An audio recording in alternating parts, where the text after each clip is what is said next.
उत्तर प्रदेश की 25 बड़ी खबरों में आपका स्वागत है। रुख करते हैं खबरों की ओर। राहुल गांधी के गद्दार बयान पर सियासी बवाल, बीजेपी ने किया जोरदार पलटवार। रायबरेली दौरे के दौरान कांग्रेस नेता राहुल गांधी ने प्रधानमंत्री नरेंद्र मोदी, गृह मंत्री अमित शाह और आरएसएस पर तीखा हमला बोलते हुए उन्हें गद्दार कहा। बहुजन स्वाभिमान सभा में राहुल गांधी ने आरोप लगाया कि सरकार संविधान और आरक्षण व्यवस्था को कमजोर कर रही है और देश की आर्थिक व्यवस्था उद्योगपतियों के हाथों में सौंप दी गई है। उन्होंने बेरोजगारी, महंगाई और युवाओं में बढ़ते डिप्रेशन का मुद्दा भी उठाया। राहुल गांधी के इस बयान पर भाजपा ने कड़ी प्रतिक्रिया दी है। भाजपा अध्यक्ष नितिन नबीन ने बयान को अमर्यादित और शर्मनाक बताते हुए राहुल गांधी को भारतीय राजनीति का राहु कहा। वहीं मुख्यमंत्री योगी आदित्यनाथ ने इसे देश के जनमत का अपमान बताया और सार्वजनिक माफी की मांग की। केंद्रीय मंत्री गिरिराज सिंह और सांसद अनुराग ठाकुर ने भी कांग्रेस पर तीखे आरोप लगाए। अब इस बयान को लेकर देश की राजनीति में नया विवाद खड़ा हो गया है। Doctor APJ Abdul Kalam technical university ने जारी किया 2026-27 एडमिशन नोटिफिकेशन। समर्थ पोर्टल से होंगे आवेदन। डॉक्टर एपीजे अब्दुल कलाम प्राविधिक विश्वविद्यालय यानी एकेटीयू ने शैक्षणिक सत्र 2026-27 के लिए विभिन्न प्रोफेशनल कोर्सों में प्रवेश प्रक्रिया शुरू करने का नोटिफिकेशन जारी कर दिया है। विश्वविद्यालय के अनुसार इस बार B Tech, M Tech, B Arch, B Pharm, BBA, BCA, MBA और अन्य कोर्सों में दाखिले यूपीटेक काउंसलिंग के माध्यम से होंगे। आवेदन प्रक्रिया पूरी तरह ऑनलाइन रहेगी और अभ्यर्थियों को समर्थ पोर्टल के जरिए रजिस्ट्रेशन करवाना होगा। पंजीकरण शुल्क 1000 रुपए तय किया गया है और पोर्टल इसी सप्ताह शुरू होने की संभावना है। एकेटीयू प्रशासन ने बताया कि बीटेक में प्रवेश जेईई मेन 2026 की मेरिट के आधार पर होगा, जबकि बीआर्क में नाटा और जेईई मेन स्कोर को प्राथमिकता दी जाएगी। वहीं बीबीए, बीसीए, बी फार्मा और अन्य कई कोर्सों में दाखिले सीयूईटी यूजी की मेरिट से किए जाएंगे। एमबीए और एमसीए जैसे पीजी कोर्सों के लिए सीयूईटी पीजी स्कोर मान्य रहेगा। मुख्य काउंसलिंग 4 चरणों में आयोजित होगी और इसके बाद स्पेशल काउंसलिंग में खाली सीटों पर अन्य अभ्यर्थियों को मौका मिलेगा। विश्वविद्यालय ने छात्रों को सलाह दी है कि वो नोटिफिकेशन को ध्यान से पढ़ें और समय रहते आवेदन प्रक्रिया पूरी करें। All India Muslim personal law board ने बहुविवाह पर रखा पक्ष, कहा इस्लाम ने 4 शादियां तक ही दी अनुमति। लखनऊ में आयोजित all India Muslim personal law board की 2 दिवसीय राष्ट्रीय कार्यशाला में बहुविवाह, शरीयत और मुस्लिम पर्सनल लॉ से जुड़े कई मुद्दों पर चर्चा की गई। कार्यशाला में वक्ताओं ने कहा कि दुनिया के कई धर्मों और संस्कृतियों में बहुविवाह की परंपरा रही है, लेकिन इस्लाम ने इसे अधिकतम 4 शादियों तक सीमित कर समाज में संतुलन और न्याय बनाए रखने की कोशिश की है। वक्ताओं का कहना था कि जो कानून मानवता के लिए कष्टदायक हो और प्राकृतिक सिद्धांतों के खिलाफ हो, वो इस्लाम का हिस्सा नहीं हो सकता। कार्यशाला में शरीयत से जुड़े मामलों में अदालतों के कुछ हालिया फैसलों को पक्षपातपूर्ण बताया गया, हालांकि किसी विशेष फैसले का नाम नहीं लिया गया। मौलाना खालिद सैफुल्लाह रहमानी ने कहा कि सोशल मीडिया पर इस्लामी शरीयत को लेकर भ्रम फैलाया जा रहा है और सही जानकारी लोगों तक पहुंचाना उलेमाओं की जिम्मेदारी है। वहीं वक्ताओं ने यह भी कहा कि इस्लाम में महिलाओं को भी तलाक का अधिकार प्राप्त है, जिसे खुला कहा जाता है। इस कार्यशाला में देश भर के मुस्लिम बुद्धिजीवियों, कानूनविदों और धार्मिक नेताओं ने हिस्सा लिया और कानूनी जागरूकता बढ़ाने पर जोर दिया। एनआरएचएम स्कैम से जुड़े दोहरे सीएमओ हत्याकांड के दोषी की समय पूर्व रिहाई अर्जी खारिज। उत्तर प्रदेश सरकार ने बहुचर्चित एनआरएचएम घोटाले से जुड़े दोहरे सीएमओ हत्याकांड के दोषी आनंद प्रकाश तिवारी की समय पूर्व रिहाई की अर्जी खारिज कर दी है। गृह विभाग की ओर से जारी आदेश में कहा गया है कि अपराध की गंभीरता और उसके समाज पर पड़े व्यापक प्रभाव को देखते हुए उसकी रिहाई उचित नहीं मानी गई। आनंद प्रकाश तिवारी फिलहाल आजीवन कारावास की सजा काट रहा है और वो लखनऊ के विकास नगर का निवासी है। तिवारी को वर्ष 2010 में तत्कालीन सीएमओ डॉक्टर विनोद कुमार आर्य की हत्या और 2011 में उनके उत्तराधिकारी डॉक्टर बीएन सिंह की हत्या के मामले में दोषी ठहराया गया था। ये दोनों हत्याकांड उस समय हुए थे जब उत्तर प्रदेश में राष्ट्रीय ग्रामीण स्वास्थ्य मिशन यानी एनएचआरएम योजना में बड़े भ्रष्टाचार के आरोपों को लेकर राजनीतिक और प्रशासनिक हलकों में भारी हलचल मची हुई थी। बाद में मामले की जांच सीबीआई ने अपने हाथ में ले ली थी। सरकारी रिकॉर्ड के अनुसार आनंद प्रकाश तिवारी 14 साल से अधिक की वास्तविक सजा पूरी कर चुका है और जेल में उसका व्यवहार भी संतोषजनक पाया गया था। जिला प्रशासन और पुलिस की रिपोर्ट में दोबारा अपराध की आशंका भी नहीं जताई गई थी, लेकिन सरकार ने ये मानते हुए कि मामला बेहद गंभीर और समाज को प्रभावित करने वाला है, उसकी समय पूर्व रिहाई की मांग को अस्वीकार कर दिया है। उत्तर प्रदेश में स्टाम्प शुल्क चोरी पर सख्ती, 5 जून तक चलेगा विशेष जांच अभियान। उत्तर प्रदेश सरकार ने जमीन, फ्लैट और संपत्तियों की रजिस्ट्री में हो रही स्टाम्प शुल्क चोरी पर सख्ती बढ़ा दी है। लगातार मिल रही शिकायतों के बाद प्रदेश भर में 5 जून तक विशेष जांच अभियान चलाया जाएगा। सरकार को आशंका है कि कई मामलों में संपत्तियों की कीमत कम दिखाकर या बिना पंजीकरण वाले एग्रीमेंट के जरिए करोड़ों रुपए के राजस्व का नुकसान पहुंचाया गया है। महानिरीक्षक निबंधन नेहा शर्मा ने सभी जिलों के अधिकारियों को निर्देश दिए हैं कि विकास प्राधिकरणों में हुए एग्रीमेंट, पट्टों और अपंजीकृत दस्तावेजों की गहन जांच की जाए। जांच में ये देखा जाएगा कि जिन दस्तावेजों के आधार पर नामांतरण हुआ है उनका पंजीकरण अनिवार्य था या नहीं और संबंधित संपत्ति पर सही स्टाम्प शुल्क तथा पंजीकरण शुल्क जमा किया गया या नहीं। इस अभियान के दौरान पट्टा, किरायानामा और संपत्ति हस्तांतरण से जुड़े दस्तावेज भी जांच के दायरे में रहेंगे। सरकार ई स्टाम्प के दुरुपयोग को भी गंभीरता से ले रही है और ये सुनिश्चित किया जाएगा कि इस्तेमाल किए गए ई स्टाम्प नियमानुसार संबंधित कार्यालयों में लॉक कराए गए थे या नहीं। सरकार का मकसद राजस्व चोरी रोकना और संपत्ति पंजीकरण प्रक्रिया में पारदर्शिता बढ़ाना है। उत्तर प्रदेश पंचायत चुनाव में ओबीसी आरक्षण तय करने के लिए आयोग गठित, राम अतौर सिंह बने अध्यक्ष। उत्तर प्रदेश सरकार ने आगामी त्रिस्तरीय पंचायत चुनाव में अन्य पिछड़ा वर्ग यानी ओबीसी आरक्षण तय करने के लिए उत्तर प्रदेश राज्य स्थानीय ग्रामीण निकाय समर्पित पिछड़ा वर्ग आयोग का गठन कर दिया है। इलाहाबाद हाईकोर्ट के सेवानिवृत्त न्यायाधीश राम अतौर सिंह को इस आयोग का अध्यक्ष बनाया गया है। 5 सदस्यीय इस आयोग का कार्यकाल 6 महीने का होगा और ये पंचायतों में ओबीसी आरक्षण की वर्तमान स्थिति, सामाजिक प्रभाव और जरूरतों का अध्ययन कर अपनी रिपोर्ट सरकार को सौंपेगा।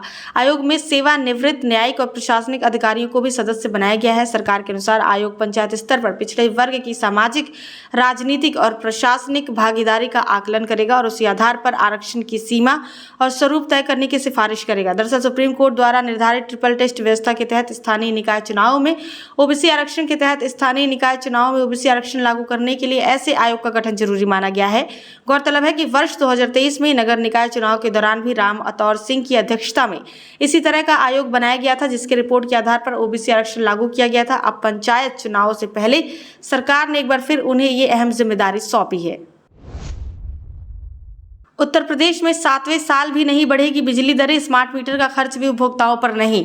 उत्तर प्रदेश के बिजली उपभोक्ताओं के लिए राहत भरी खबर सामने आई है। प्रदेश में लगातार 7वें साल बिजली दरें बढ़ने की संभावना नहीं है और स्मार्ट मीटर का अतिरिक्त खर्च भी आम उपभोक्ताओं पर नहीं डाला जाएगा। विद्युत नियामक आयोग की बैठक में उपभोक्ता परिषद ने दावा किया कि बिजली कंपनियों के पास करीब 51,000 करोड़ रुपए का सरप्लस मौजूद है। ऐसे में बिजली दरें बढ़ाने के बजाय उन्हें घटाने पर विचार होना चाहिए। बैठक में परिषद अध्यक्ष अवधेश वर्मा ने बिजली कंपनियों पर वित्तीय घाटा दिखाकर दरें बढ़ाने की साजिश का आरोप लगाया है। उन्होंने कहा कि यदि सरप्लस राशि को समायोजित किया जाए तो बिजली दरों में बड़ी कमी संभव है। साथ ही उन्होंने प्रदेश भर में 24 घंटे बिजली आपूर्ति लागू करने और रोस्टर व्यवस्था खत्म करने की मांग भी उठाई। स्मार्ट प्रीपेड मीटर योजना को लेकर भी बैठक में तीखी बहस हुई। परिषद ने कहा कि केंद्र सरकार पहले स्पष्ट कर चुकी है कि स्मार्ट मीटर योजना मुफ्त होगी, इसलिए इसका हजारों करोड़ रुपए का बोझ उपभोक्ताओं पर डालना गलत है। वहीं नोएडा में मिलने वाले 10% बिजली रिबेट खत्म करने के प्रस्ताव का भी विरोध किया गया। अब माना जा रहा है कि जून के दूसरे सप्ताह तक नया टैरिफ आदेश जारी हो सकता है, लेकिन फिलहाल उपभोक्ताओं को बिजली महंगी होने की चिंता नहीं करनी पड़ेगी। उत्तर प्रदेश में सड़क सुरक्षा को मिलेगी मजबूती, योगी सरकार ने 180 करोड़ रुपए बजट को दी मंजूरी। उत्तर प्रदेश सरकार ने बढ़ते सड़क हादसों को रोकने और ट्रैफिक व्यवस्था को बेहतर बनाने के लिए बड़ा फैसला लिया है।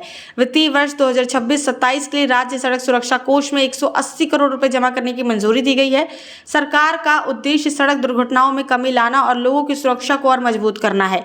इस बजट का इस्तेमाल सड़क सुरक्षा से जुड़े कई अहम कार्यों पर किया जाएगा। दुर्घटना संभावित ब्लैक स्पॉट्स को सुधारने, सड़कों पर नए संकेतक और सुरक्षा उपकरण लगाने, ट्रैफिक प्रबंधन को आधुनिक बनाने और लोगों को जागरूक करने के लिए अभियान चलाए जाएंगे। खासतौर पर स्कूलों और कॉलेजों में सड़क सुरक्षा जागरूकता कार्यक्रम आयोजित किए जाएंगे ताकि युवाओं को ट्रैफिक नियमों के प्रति जागरूक किया जा सके। सरकार का मानना है कि बेहतर सड़क व्यवस्था और जागरूकता से दुर्घटनाओं में कमी लाई जा सकती है। योगी सरकार लगातार सड़क सुरक्षा को लेकर सख्त कदम उठा रही है और इसी दिशा में ये नया बजट एक अहम पहल माना जा रहा है।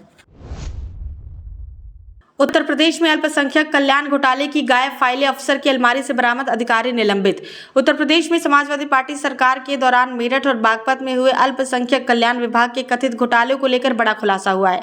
छात्रवृत्ति हमारी बेटी, उसका कल योजना और वक्फ संपत्तियों से जुड़े जिन महत्वपूर्ण दस्तावेजों को लंबे समय से गायब बताया जा रहा था, वो मेरठ के जिला अल्पसंख्यक कल्याण अधिकारी कार्यालय की अलमारियों से बरामद हुए हैं। जांच में सामने आया कि करोड़ों रुपए की वित्तीय अनियमितताओं से जुड़े रिकॉर्ड जानबूझकर छिपाए गए थे ताकि आर्थिक अपराध अनुसंधान संगठन यानी EOW की जांच प्रभावित हो सके। सरकार ने मामले को गंभीर मानते हुए जिला अल्पसंख्यक कल्याण अधिकारी रुहेल आजम को तत्काल प्रभाव से निलंबित कर दिया है। जांच में करीब 10 करोड़ रुपए की छात्रवृत्ति अनियमितता, अपात्र लोगों को योजनाओं का लाभ देने और वक्फ संपत्तियों में गड़बड़ी जैसे आरोप सामने आए हैं। शासन के निर्देश पर हुई मजिस्ट्रेट जांच में बड़ी मात्रा में फाइलें, कैश बुक, लाभार्थी सूची और वित्तीय रिकॉर्ड बरामद किए गए। जांच अधिकारियों ने सभी दस्तावेज सुरक्षित कर लखनऊ भेज दिए हैं। सरकार का कहना है कि भ्रष्टाचार और भ्रष्टाचारियों को किसी भी स्तर पर संरक्षण नहीं दिया जाएगा और दोषियों के खिलाफ सख्त कार्रवाई की जाएगी। उत्तर प्रदेश में ज्ञान भारत मिशन के तहत मंदिरों और पुस्तकालयों के दुर्लभ पुंडलिपियों के संरक्षण के निर्देश। उत्तर प्रदेश के मुख्य सचिव SP गोयल ने ज्ञान भारत मिशन के तहत राज्य में मौजूद मठों, मंदिरों, शैक्षणिक संस्थानों और पुस्तकालयों में संरक्षित दुर्लभ पुंडलिपियों के संरक्षण और डिजिटलीकरण को तेज करने के निर्देश दिए हैं। उन्होंने सभी जिलाधिकारियों और मंडलायुक्तों के साथ वीडियो कॉन्फ्रेंसिंग के जरिए बैठक कर कहा कि इन पांडुलिपियों को स्कैन करके एक पोर्टल पर अपलोड किया जाए ताकि देश की सांस्कृतिक और ऐतिहासिक धरोहर को सुरक्षित रखा जा सके। इसके साथ ही मुख्य सचिव ने स्टाम्प एवं रजिस्ट्रेशन विभाग की समीक्षा करते हुए लंबित मामलों को जल्द निपटाने और प्रेरणा पोर्टल पर आवश्यक प्रविष्टियां पूरी करने के निर्देश दिए हैं। उन्होंने कई जिलों में खसरावार मूल्यांकन और पुनरीक्षण कार्यों में देरी पर नाराजगी जताई और इसे समय पर पूरा करने को कहा। बैठक में यह भी निर्देश दिया गया कि स्टाम्प वादों का तेजी से निस्तारण किया जाए और जिन जिलों में उप निबंधक कार्यालयों के लिए भूमि आवंटन लंबित है वहां जल्द जमीन चिन्हित कर उपलब्ध कराई जाए। इसके अलावा फॉर्मर रजिस्ट्री को 100% पूरा करने पर भी जोर दिया गया। सरकार का लक्ष्य प्रशासनिक सुधारों के साथ साथ सांस्कृतिक धरोहरों के संरक्षण को भी मजबूत करना है। मायावती 2027 विधानसभा चुनाव से पहले बसपा संगठन को करेंगी मजबूत। 24 मई को अहम बैठक। बहुजन समाज पार्टी प्रमुख मायावती 2027 के उत्तर प्रदेश विधानसभा चुनाव की तैयारियों को तेज करने में जुट गई हैं। हाल ही में दिल्ली से लौटने के बाद उन्होंने कई नेताओं से मुलाकात कर संगठन का फीडबैक लिया है और अब 24 मई को एक महत्वपूर्ण बैठक बुलाने जा रही हैं। इस बैठक में प्रदेश और जिला स्तर के पदाधिकारी शामिल होंगे, जहां पार्टी संगठन की मौजूदा स्थिति और आगे की रणनीति पर चर्चा होगी। सूत्रों के अनुसार मायावती इस बैठक में बूथ कमेटियों के संगठन, गठन, विस्तार, जनसंपर्क अभियान और संभावित प्रत्याशियों के चयन की प्रगति की समीक्षा करेंगी। इसके साथ ही कुछ मंडल प्रभारियों और पदाधिकारियों में बदलाव की संभावना भी जताई जा रही है। बसपा इस बार सोशल इंजीनियरिंग के जरिए अपने आधार वोट के साथ साथ अन्य दलित, पिछड़े वर्ग और सवर्ण समाज, खासकर ब्राह्मण मतदाताओं को जोड़ने की रणनीति पर काम कर रही है। लगातार कमजोर प्रदर्शन के बाद पार्टी संगठन को मजबूत करने और जमीनी स्तर पर पकड़ बढ़ाने पर जोर दे रही है ताकि 2027 चुनाव में बेहतर प्रदर्शन किया जा सके।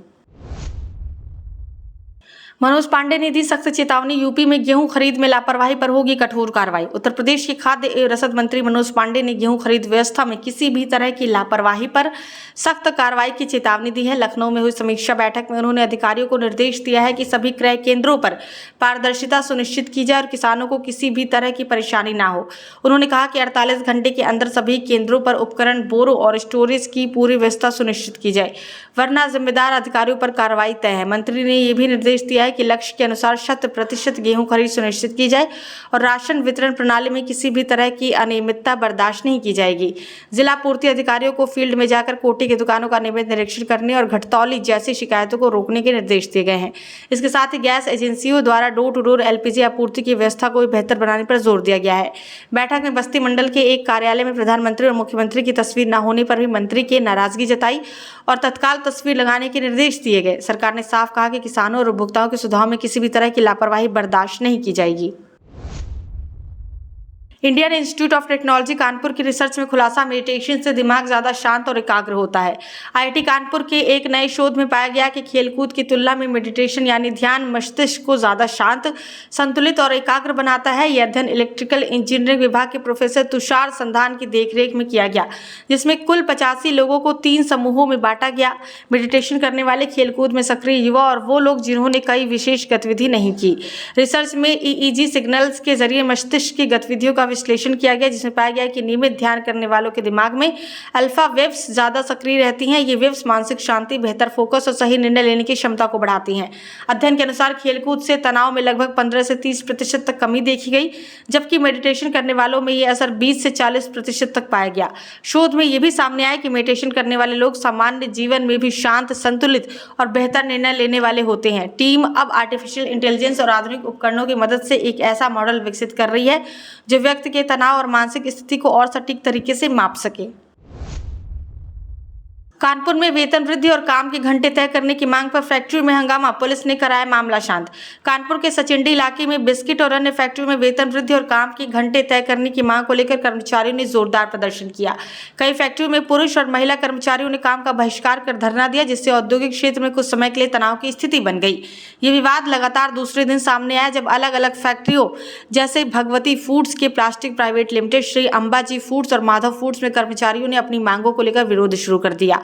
कर्मचारियों की मुख्य मांग थी कि उन्हें बेहतर वेतन दिया जाए और काम के घंटे निर्धारित किए जाए ताकि शोषण रोका जा सके। सूचना मिलने पर पुलिस और श्रम विभाग के अधिकारी मौके पर पहुंचे और कर्मचारियों से बातचीत की। सहायक श्रमायुक्त ने आश्वासन दिया कि सरकार द्वारा निर्धारित वेतन दिलाने की प्रक्रिया सुनिश्चित की जाएगी। करीब 3 घंटे की बातचीत के बाद कर्मचारियों को समझा बुझाकर काम पर वापस लौटाया गया और स्थिति सामान्य हो गई। कानपुर में फर्जी डिग्री और अवार्ड गिरोह का भंडाफोड़, विदेशी कनेक्शन की जांच तेज। कानपुर पुलिस ने फर्जी मार्कशीट और डिग्री बनाने वाले एक बड़े गिरोह का भंडाफोड़ किया है, जिसके तार विदेशों तक जुड़े होने का खुलासा हुआ है। किदवई नगर पुलिस की जांच में सामने आया कि ये गिरोह नकली संस्थानों के नाम पर लोगों को डॉक्टरेट और मानद उपाधियां देकर खुद की अंतर्राष्ट्रीय पहचान बनाने की कोशिश कर रहा था। गिरोह के सरगना हैदराबाद निवासी मनीष कुमार और उसके सहयोगियों ने दावा किया कि उन्होंने अपनी कथित ग्लोबल ह्यूमन पीस यूनिवर्सिटी के जरिए कंबोडिया के एक पूर्व राजनयिक को भी मानद उपाधि दी थी। इसके अलावा खुद सरगना को भी इसी संस्था से डायरेक्टरेट की उपाधि दी गई थी। पुलिस जांच में यह भी सामने आया कि ये गिरोह अब तक मुंबई, गोवा और बेंगलुरु में कई अवार्ड शो आयोजित कर चुका है, जिनमें लोगों को मेडल और ट्रॉफी देकर सम्मानित किया जाता था ताकि उनकी गतिविधियों को वैधता मिल सके। आरोप है कि गिरोह दुबई में एक बड़े अंतर्राष्ट्रीय अवार्ड शो की तैयारी कर रहा था, लेकिन फंडिंग और स्पॉन्सर न मिलने के कारण कार्यक्रम रुक गया। पुलिस अब गिरोह के विदेशी संपर्कों, वित्तीय लेनदेन और जिन लोगों को सम्मानित किया गया था उनकी भूमिका भी जांच कर रही है। मेरठ की पायलट अनुपम चौधरी ने टिहरी में खराब मौसम के बीच हेलीकॉप्टर की सुरक्षित लैंडिंग कर 6 लोगों की जान बचाई। मेरठ की पायलट अनुपम चौधरी ने उत्तराखंड के टिहरी में खराब मौसम के दौरान अपने सूझबूझ और अनुभव से बड़ा हादसा टाल दिया। एक हेलीकॉप्टर, इसमें 6 लोग सवार थे, अचानक तेज हवाओं और खराब मौसम में फंस गया और तेजी से नीचे जाने लगा। ऐसे में स्थिति बेहद गंभीर हो गई, लेकिन पायलट ने धैर्य बनाए रखते हुए नियंत्रण संभाला और सुरक्षित लैंडिंग का निर्णय लिया। अनुपम चौधरी ने बताया कि उनके 15 साल के भारतीय वायुसेना के अनुभव ने इस मुश्किल समय में सबसे बड़ी भूमिका निभाई। उन्होंने खराब मौसम और तेज हवाओं के बीच हेलीकॉप्टर को नियंत्रित करते हुए एक खाली खेत में सुरक्षित लैंडिंग कराने की कोशिश की ताकि यात्रियों की जान बचाई जा सके। हालांकि लैंडिंग के दौरान बिजली की लाइन से हल्का संपर्क हुआ, लेकिन बड़ा हादसा टल गया और सभी 6 यात्री सुरक्षित रहे। अनुपम पिछले 2.5 साल से ट्रांस भारत एविएशन कंपनी में पायलट के रूप में काम कर रही हैं। घटना के बाद उन्होंने कहा कि इस अनुभव ने उनका आत्मविश्वास और बढ़ा दिया। उनके साहस और निर्णय क्षमता की हर तरफ सराहना हो रही है। प्रधानमंत्री मोदी की रील से मेलोडी टॉफी की बिक्री में उछाल। प्रधानमंत्री नरेंद्र मोदी की एक सोशल मीडिया रील के बाद मेलोडी टॉफी अचानक चर्चा में आ गई है और इसकी बिक्री में तेजी से बढ़ोतरी दर्ज की गई है। दरअसल प्रधानमंत्री मोदी ने इटली की प्रधानमंत्री जॉर्जिया मेलोनी को उपहार के तौर पर पार्ले की मेलोडी टॉफी भेंट की थी, जिसकी रील वायरल होने के बाद बाजार में इसका असर दिखने लगा। मेरठ समेत कई शहरों में डिस्ट्रीब्यूटर्स के अनुसार पिछले 2 दिनों में टॉफी की मांग सामान्य से करीब 20 से 25% तक बढ़ गई है। दुकानों पर ग्राहक विशेष रूप से इस ट्रॉफी के बारे में पूछताछ कर रहे हैं। स्टॉक तेजी से खत्म हो रहा है। सोशल मीडिया पर भी मेलोडी मूवमेंट ट्रेंड कर रहा है। हालांकि विशेषज्ञों का कहना है कि ये बढ़ोतरी फिलहाल ट्रेंड ड्रिवन है और इसे लंबे समय तक अस्थायी नहीं रख सकती। वहीं इसी नाम के सहयोग से पार्ले इंडस्ट्रीज के शेयर में भी अस्थायी बढ़त देखी गई, जबकि इसका पार्ले फूड प्रोडक्ट से कोई संबंध ही नहीं है। कुल मिलाकर एक वायरल रील ने आम टॉफी को अचानक बाजार में चर्चित ब्रांड बना दिया है। चंबल इको सेंसिटिव जोन में अवैध खनन पर सुप्रीम कोर्ट सख्त पुनर्वास और सख्त कार्रवाई के निर्देश। सुप्रीम कोर्ट ऑफ इंडिया ने राष्ट्रीय चंबल अभ्यारण्य में हो रहे अवैध खनन को लेकर सख्त रुख अपनाते हुए कई महत्वपूर्ण निर्देश दिए हैं। कोर्ट ने कहा है कि इको सेंसिटिव जोन में रह रहे लोगों का पुनर्वास राजस्थान के रणथंभौर टाइगर रिजर्व की तर्ज पर किया जाए ताकि वन्य जीवों और इंसानी बस्तियों के बीच टकराव कम हो सके। साथ ही कोर्ट ने अवैध खनन में शामिल वाहनों को केवल जुर्माना लगाकर छोड़ने के बजाय सीधे जब्त करने के आदेश दिए हैं।